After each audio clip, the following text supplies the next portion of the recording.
विनीता की शादी सूरज से तय हुई थी। सूरज बहुत बड़े ओहदे पर सरकारी नौकरी में था। विनीता के माँ पापा को लग रहा था सूरज से अच्छा रिश्ता उन्हें मिल ही नहीं सकता। विनीता उनकी इकलौती बेटी थी, इसलिए वह किसी भी कीमत पर सूरज और विनीता की शादी करवाना चाहते थे। सूरज जितने बड़े ओहदे पर था, उतनी ही ज़्यादा मांगे उसके घर वालों की थी, जिसे विनीता के माँ पापा किसी भी तरीके से पूरी करके बस विनीता की शादी सूरज से करवाना चाहते थे। विनीता के पापा भी अभी कुछ दिन पहले ही रिटायर हुए थे। विनीता का एक छोटा भाई प्रकाश था।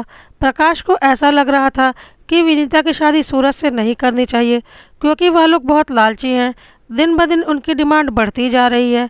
लेकिन विनीता के मम्मी पापा का कहना था कि एक बार किसी तरह से उनकी डिमांड पूरी कर देते हैं, फिर तो विनीता पूरी ज़िंदगी ऐश करेगी, हमें फिर कभी उसकी चिंता नहीं करनी होगी। लेकिन प्रकाश को यह सब कुछ सही नहीं लग रहा था। लेकिन विनीता के मम्मी पापा कुछ भी करके इतना अच्छा रिश्ता अपने हाथ से जाने नहीं देना चाहते थे, इसलिए वह सूरज और उसके घर वालों की सारी डिमांड को पूरी करने के लिए तैयार थे। विनीता भी सूरज के साथ अपने आने वाली ज़िंदगी के सपने देखने लगी थी और बहुत खुश थी कि इतने बड़े अफसर से उसकी शादी हो रही है। तो प्रकाश को लगा कि चलो, जब बहन खुश है तो उसकी खुशी हमारे लिए ज़्यादा मायने रखती है, और हो सकता है सब कुछ ठीक ही हो या मेरा फालतू का वहम हो। विनीता के मम्मी पापा ने अपने जीवन भर की सारी जमा पूंजी विनीता की शादी के लिए लगा दी थी, और विनीता के भाई प्रकाश को बोला भी था, देख बेटा, अब हमारे पास ज़्यादा कुछ जमा पूंजी नहीं बची है, सब कुछ हमने विनीता की शादी में लगा दिया है। तो प्रकाश ने बोला, कोई बात नहीं पापा, हमारी बहन तो खुश रहेगी, आप मेरी चिंता मत कीजिए, कुछ दिनों में मेरी नौकरी तो लग ही जाएगी, बस दीदी खुश रहे और मुझे क्या चाहिए। और इस तरह से विनीता की शादी की डेट फाइनल हो गई। शादी के ठीक एक हफ्ते पहले सूरज के घर वालों ने फॉर्च्यूनर गाड़ी की डिमांड रख दी। शादी के एक हफ्ते पहले इतनी बड़ी डिमांड सुनकर विनीता के मम्मी पापा और भाई का दिमाग फिर गया। वह बोले, यह कैसे हो सकता है, फॉर्च्यूनर गाड़ी इतनी आसानी से कैसे हम ले सकते हैं, उसके लिए तो बहुत बड़ी रकम लगेगी, और हमने पहले ही शादी में अपनी सारी जमा पूंजी लगा दी है, अब हम फॉर्च्यूनर कहाँ से लेकर आएँ। तो सूरज के घर वाले अड़ गए कि अगर फॉर्च्यूनर नहीं मिला तो हम बारात लेकर नहीं आएंगे। विनीता के भाई प्रकाश ने अपने मम्मी पापा से बोला, मैं अभी भी कह रहा हूँ, यह शादी तोड़ दो, यह लोग सही लोग नहीं हैं जो शादी के एक हफ्ता पहले इतनी बड़ी डिमांड रख सकते हैं। ज़रा सोच लो, अगर उस घर में विनीता चली गई तो फिर वह कैसी कैसी फरमाइशें करेंगे, और कब तक हम उनकी फरमाइशें पूरी करेंगे, और क्या पता फरमाइशें ना पूरी हो पाने पर वह विनीता को परेशान करें, या इसके साथ कुछ बुरी बात हो जाए, या हमारी बहन की ज़िंदगी का सवाल है। लेकिन विनीता के मम्मी पापा को लगा इससे बहुत बदनामी हो जाएगी, और आखिरी समय पर उन्होंने अपने गांव की एक ज़मीन बेचकर फॉर्च्यूनर गाड़ी का इंतजाम कर लिया, और विनीता और सूरज की शादी हो गई। एक दो दिनों के बाद विनीता पगफेरों के लिए मायके आई। सब कुछ ठीक था। शुरू के एक दो महीने सब कुछ अच्छा चला। बीच बीच में विनीता मायके भी आती और बोलती थी, ससुराल वाले बहुत अच्छे हैं, उसका बहुत ख्याल रखते हैं। तो विनीता के मम्मी पापा और भाई खुश थे कि चलो सब कुछ अच्छा चल रहा है। लेकिन उसके बाद जब भी विनीता मायके आई, बिल्कुल चुप चुप सी रहती, बहुत पूछने पर भी वह कुछ नहीं बताती, और फिर कुछ दिनों के बाद ससुराल चली जाती। ससुराल से कभी भी सूरज उसे लेने नहीं आता, बस सूरज उसे छोड़कर चला जाता था, और फिर कुछ दिनों बाद प्रकाश या उसके पापा उसे ससुराल पहुंचाते थे। विनीता के माँ बाप और भाई को ऐसा लग रहा था कि ज़रूर कुछ बात है।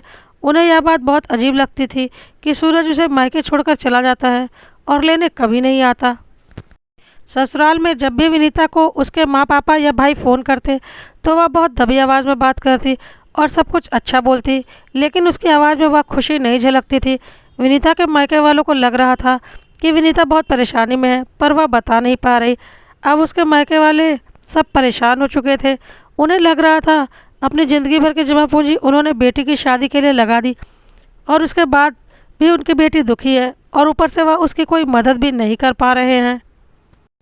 इस बार जब विनीता मायके आई तो प्रकाश ने विनीता से कहा, देख विनीता, तू सच सच बता, ज़रूर कोई बात है जो तू नहीं बताती।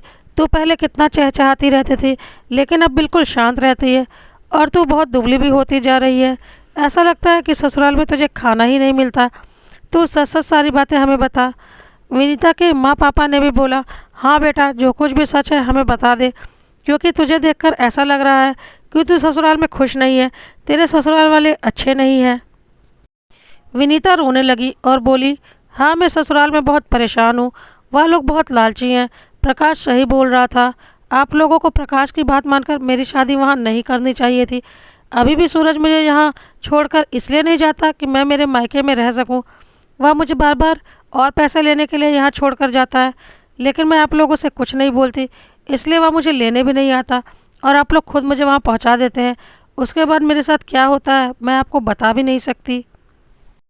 वह लोग चाहते हैं कि जिस तरह से आपने अपनी ज़िंदगी की सारी जमा पूंजी मेरी शादी में लगा दी, लेकिन आपके पास गांव में जो कुछ भी ज़मीन बची पड़ी है, जिसे बेचकर आपने फॉर्च्यूनर गाड़ी दी, अब बाकी की ज़मीन बेचकर वह पैसे भी उन्हें दे दिए जाएं, ताकि उनकी बेटी की शादी वह आपके पैसों से कर सके। यहाँ तक कि मेरे दहेज में जितना सामान लिया है वह सब भी उन्होंने संभाल कर रख लिया है अपनी बेटी को दहेज में देने के लिए। अब अपनी बेटी की शादी का खर्चा भी वह आप लोगों से निकलवाना चाहते हैं।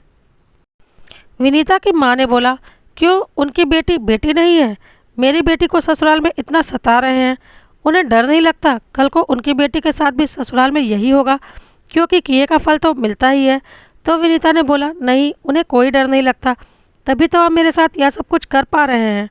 क्योंकि सूरज का कहना है मैं इतने बड़े ओहदे पर हूँ कि मेरा कोई कुछ नहीं बिगाड़ सकता, ना तुम्हारे मायके वाले, ना मेरी बहन के ससुराल वाले।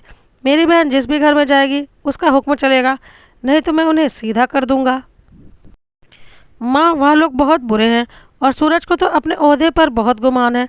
अगर मैं कभी कुछ बोलती भी हूँ तो वह बोलता है, अगर तुमने या तुम्हारे मायके वालों ने, मेरे घर वाले या मेरे खिलाफ़ कोई भी कदम उठाए तो तुम्हें और तुम्हारे परिवार वालों को ऐसा फंसाऊंगा कि ज़िंदगी भर जेल में रहोगे। मैं तुम्हारे छोटे भाई को किसी ऐसे इल्ज़ाम में जेल भिजवा दूंगा कि उसकी कभी ज़मानत भी नहीं होगी, और इस डर से मैं नहीं चाहती कि मेरे मायके वालों के साथ कुछ भी बुरा हो और मैं उनके सारे अत्याचारों को चुपचाप सहती हूँ। यह सब सुनकर प्रकाश और उसके माता पिता सन्न रह गए। इतना कुछ देकर विनीता की शादी की और आज विनीता के साथ यह सब कुछ हो रहा है।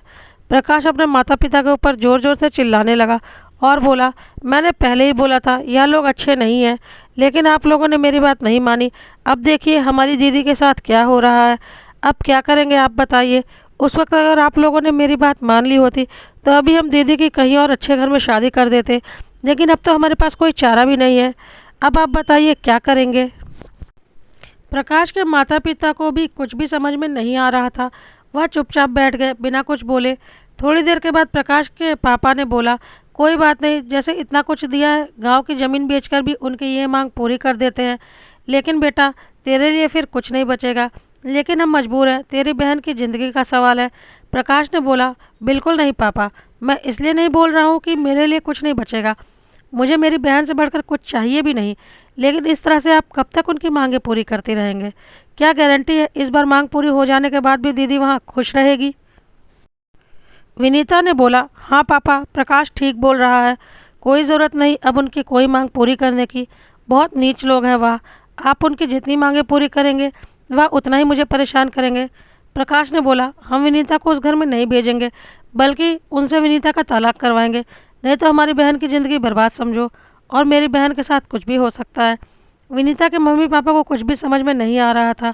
उन लोगों ने कुछ नहीं बोला। फिर कुछ दिन तक इसी बारे में कोई भी बात नहीं हुई। कुछ दिनों के बाद विनीता के मम्मी पापा ने बोला, बेटी की शादी हो जाने के बाद वह ससुराल में ही अच्छी लगती है, मायके में वह कितने दिनों तक रह सकती है। तलाक बोलने के लिए तो ठीक है, पर तलाकशुदा लड़की का जीवन बहुत ही मुश्किल हो जाता है। अगर हमने विनीता का तलाक करवाया तो उसकी ज़िंदगी और भी ज़्यादा मुश्किल हो जाएगी। इससे तो अच्छा है वह कुछ समझौते करके ससुराल में ही रहे। धीरे धीरे सब कुछ सामान्य हो जाएगा, समय के साथ सब कुछ ठीक हो जाएगा। प्रकाश ने बोला, पागल हो गए हैं क्या आप लोग? देख नहीं रहे विनीता दीदी की क्या हालत है? प्रकाश ने लाख मना किया, लेकिन प्रकाश के माता पिता ने विनीता को फिर से समाज के डर से ससुराल भेज दिया। विनीता को भी समझ में आ गया था कि इस समाज में एक शादीशुदा लड़की अपने मायके ज़्यादा दिनों तक नहीं रह सकती, क्योंकि समाज उसके परिवार को जीना मुश्किल कर देता है। भले ही वह लड़की ससुराल में जिए या मरे, इससे समाज को कोई फ़र्क नहीं पड़ता। विनीता ने अब सब कुछ अपने नसीब के भरोसे छोड़ दिया, लेकिन उसने ठान ली थी कि अब वह अपने मायके से 1 रुपया भी लाकर सूरज के घर वालों को नहीं देने वाली। इस तरह से विनीता को ससुराल आए 4 महीने बीत गए। इस बीच 1-2 बार ही फ़ोन पर विनीता की अपने मायके बात हो पाई थी, वह भी कुछ ज़्यादा नहीं। एक रात विनीता के पापा को फ़ोन आया कि विनीता की तबीयत बहुत ख़राब हो गई है और उसे अस्पताल में भर्ती करवाना पड़ा है। विनीता के मायके वाले किसी अनहोनी की आशंका से तुरंत अस्पताल की ओर भागे। अस्पताल में विनीता के ससुराल में से कोई भी नहीं था। वह लोग विनीता को भर्ती करवा कर वहाँ से भाग गए थे। विनीता के मायके वालों ने डॉक्टर से विनीता का हाल पूछा। डॉक्टर ने बोला, आपकी बेटी की हालत बहुत गंभीर है। हमारा बहुत छोटा अस्पताल है, यहाँ इतनी सुविधा उपलब्ध नहीं है। आप अपनी बेटी को लेकर किसी बड़े अस्पताल में चले जाइए, नहीं तो आपकी बेटी का बचना मुश्किल हो जाएगा। अब तो विनीता के माँ पापा और प्रकाश की हालत ख़राब हो गई। वह जल्दी से विनीता को एम्बुलेंस में लेकर बड़े अस्पताल की ओर भागे। एम्बुलेंस में विनीता ने अपनी माँ से कहा, माँ मैंने 2 महीनों से ढंग से खाना नहीं खाया, बहुत भूख लगी है। जब घर आऊँ तो मुझे बहुत अच्छा अच्छा खाना बनाकर खिलाना। यह सुनकर विनीता की माँ ज़ोर ज़ोर से रोने लगी। कोई इतना अत्याचार कैसे कर सकता है कि किसी को भूखा रखे। खैर अस्पताल पहुंचकर विनीता को जल्दी से भर्ती करवाया गया। डॉक्टर ने चेकअप किया और बोला, विनीता बहुत गंभीर अवस्था में है, इसका बचना मुश्किल ही लग रहा है। महीनों से इसने ढंग से खाना नहीं खाया।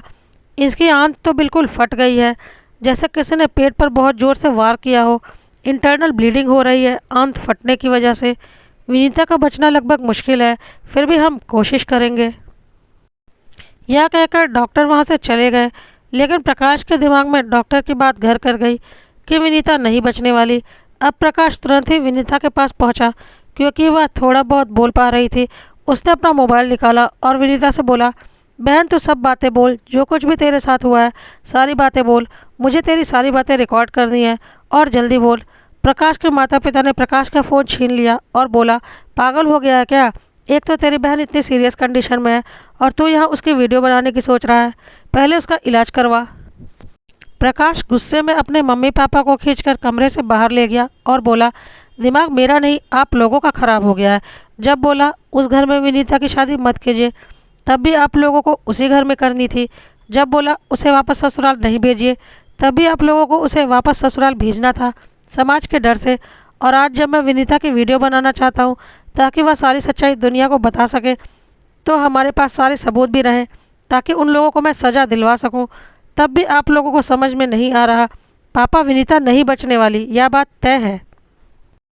प्रकाश ने बोला, दिमाग से सोचिए मम्मी पापा, विनीता नहीं बचने वाली। डॉक्टर ने साफ बोल दिया है, बस जितनी देर वह खुद को संभाल ले। लेकिन अगर अभी हम लोगों ने दिमाग से काम नहीं लिया तो उसके हत्यारे ज़रूर बच जाएंगे। इसलिए मैं जो कर रहा हूँ मुझे करने दीजिए। विनीता के मम्मी पापा ज़ोर ज़ोर से रोने लगे। प्रकाश ने बोला, अब रोने से क्या फ़ायदा, मैं जो बोल रहा था तो मेरी कोई बात नहीं सुनी। अब जो मैं कर रहा हूँ मुझे करने दीजिए। रोना तो मुझे भी आ रहा है, लेकिन मुझे उसके पहले सारे सबूत जुटाने हैं ताकि मैं उसके हत्यारों को सबक सिखा सकूं, क्योंकि मुझे पता है मेरी दीदी तो नहीं बचने वाली। उसके बाद प्रकाश और उसके मम्मी पापा ने खुद को संभाला और विनीता के पास रूम में पहुंचे। और प्रकाश ने विनीता से बोला, दीदी तुम्हारे साथ तुम्हारे ससुराल में आज तक जो कुछ भी हुआ तुम एक एक बात बोलो, मैं सब कुछ रिकॉर्ड कर रहा हूँ। इस बार मैं उन लोगों को छोड़ने वाला नहीं हूँ। और विनीता ने बोलना शुरू किया कि मैं ससुराल विदा होकर गई, काफ़ी दहेज लेकर गई थी, लेकिन फिर भी मेरे ससुराल वालों का मन नहीं भरा था। उन्हें लगता था कि मैं जितना ला सकूं उतना और ले आऊं। वह मेरे दहेज से अपनी बेटी की शादी करना चाहते थे। मेरा पति हर वक्त यही बोलता है कि मैं अपने ओहदे के बल पर तुम्हारे मायके वालों की ज़िंदगी भर जेल में सड़ा दूंगा। मेरी सास और ननद भी बहुत बदमाश हैं, दिन भर मुझसे घर का सारा काम करवाती और मुझे कभी भी खाना तक नहीं मिलता खाने को। मुझे बस सूखे चावल और उबले आलू दिए जाते थे। महीनों से मैं यही खा रही थी और मुझे बीच बीच में मायके भेज दिया जाता था ताकि मैं मायके से और पैसे लेकर आऊं। और जब मैं पैसे लेकर नहीं आती थी तो मेरा पति मुझे बुरी तरह से मारता था। अगर मैं बोलती मैं तुम लोगों के खिलाफ़ पुलिस में कंप्लेंट करूंगी, तो बोलता जो करना है कर लो, पुलिस हमारा कुछ नहीं बिगाड़ सकती, बल्कि मैं तुम्हारे मायके वालों को कहीं का नहीं छोड़ूंगा। और इस डर से मैंने कभी कोई कदम नहीं उठाया। मेरी ननद मुझे बाहर से खाना फेंक कर देती जैसे मुझे कोई छूत की बीमारी हो। और जब मैं कुछ और खाने के लिए मांगती तो बोलती, तुम जितना दहेज लेकर आई हो उतना खाना तो तुमने खा लिया, या तो मैं तुम्हें भीख में दे रही हूँ, तुम तो इसके लायक भी नहीं हो। और फिर मुझे चप्पल फेंक कर मारती। और जब मैं बोलती तुम भी एक लड़की हो, कल को तुम भी ब्याह कर किसी और घर में जाओगी, तो बोलती मैं तुम्हारी तरह भिखारी घर की नहीं हूँ और मेरा भाई इतने ऊंचे ओहदे पर है कि मेरे ससुराल वाले कभी भी हिम्मत नहीं करेंगे मेरे साथ कुछ भी गलत करने की, नहीं तो मेरा भाई उन्हें सीधा कर देगा। मेरे और तुम्हारे नसीब में ज़मीन आसमान का फ़र्क है। मेरी सास मुझसे घर का सारा काम करवाती और अगर कोई काम मैं नहीं कर पाती तो कमज़ोरी के कारण मुझे बहुत मारती। महीनों से मुझे खाना नहीं दिया, मैं सूखे चावल खाकर जिंदा हूँ। उन लोगों ने बोला कि अब इसके मायके वाले कुछ नहीं देने वाले, सब भिखारी हो चुके हैं। अब कुछ भी करके इसे रास्ते से हटाना पड़ेगा और इस तरह से हटाना पड़ेगा कि नेचुरल डेथ दिखे, ताकि हम किसी भी तरह से कल को फंसे नहीं। इसलिए उन्होंने मेरा खाना पीना बंद कर रखा था ताकि मैं धीरे धीरे भूख से ही मर जाऊं। मैं मायके फ़ोन पर बात भी नहीं कर पाती थी, अगर कभी बात होती भी थी तो सब वहीं खड़े रहते थे। मेरा फ़ोन इन लोगों ने अपने कब्ज़े में ले रखा था, मैं चाहकर भी किसी को फ़ोन नहीं कर सकती थी। और अगर कभी गलती से मेरे मायके से फ़ोन आ जाता तो मुझे अकेले में बात नहीं करने देता। और सबसे बड़ी बात, मैं मायके वालों को बताकर करती भी क्या। मुझे पता था मेरे मम्मी पापा मेरी कोई मदद नहीं कर पाएंगे। इस डर से मैं चुप रहती थी, क्योंकि बात बात पर मेरा पति यही धमकी देता था कि अगर तेरे मायके वालों ने कोई भी कदम उठाया तो उन्हें जेल में सड़ा दूंगा, मेरा कोई कुछ भी नहीं बिगाड़ सकता। और इस डर से मैं डर जाती थी। आज सुबह सुबह मेरे पति ने गुस्से में मेरे पेट में 2-3 घूंसे मारे, यह बोलते हुए कि यह मोटी चमड़ी इतने दिनों से भूखी है फिर भी मरती नहीं। उसके बाद से मेरी हालत बहुत ख़राब हो गई। तब तक इन लोगों ने आपस में बात की कि लगता है अब यह नहीं बचने वाली, ऐसा करो इसे किसी अस्पताल में भर्ती करवा दो, क्योंकि अगर यह घर पर मर गई तो हमारे ऊपर इल्ज़ाम आ जाएगा।